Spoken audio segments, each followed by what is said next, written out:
பொதுமக்களுக்கு இடையூறு ஏற்படுத்தும் எவ்வித நடவடிக்கையிலும் ஈடுபட வேண்டாம் என்று தமிழக முதல்வர் பன்னீர்செல்வம் கேட்டுக் கொண்டுள்ளார்.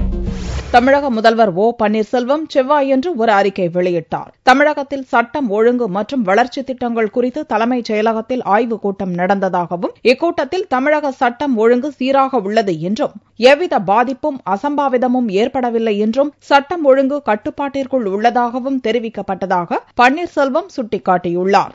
ஜெயலலிதா மீது கொண்டுள்ள அன்பு, பாசத்தால் மக்கள் தாங்களாகவே நடத்தும் அறவழி போராட்டங்களுக்கு தமிழக அரசை இணைத்து பேசுவது ஏற்றுக்கொள்ளத்தக்கதல்ல என்றும் பன்னீர்செல்வம் தெரிவித்துள்ளார். வளர்ச்சி திட்டங்கள் விரைவாக மக்களை சென்றடைய வேண்டும் என்ற ஜெயலலிதாவின் உறுதிப்படி அனைவரும் தங்களை முழுமையாக ஈடுபடுத்திக் கொள்ள வேண்டும் என்றும், எதிர்க்கட்சியினரின் மாய வலையில் விழ வேண்டாம் என்றும் பன்னீர்செல்வம் கேட்டுக் கொண்டுள்ளார். பொதுமக்களுக்கு இடையூறு ஏற்படுத்தும் எவ்வித நடவடிக்கைகளையும் ஜெயலலிதா விரும்ப மாட்டார் என்றும், எனவே கடையடைப்பு, வேலை நிறுத்தம் போன்ற நடவடிக்கைகளில் யாரும் ஈடுபட வேண்டாம் என்றும் பன்னீர்செல்வம் கூறியுள்ளார். இதுவே ஜெயலலிதா மீதான அன்பு, ஆதரவு, மாறா பற்று, பாசத்தை வெளிப்படுத்தும் செயல் என்றும் பன்னீர்செல்வம் தனது அறிக்கையில் தெரிவித்துள்ளார்.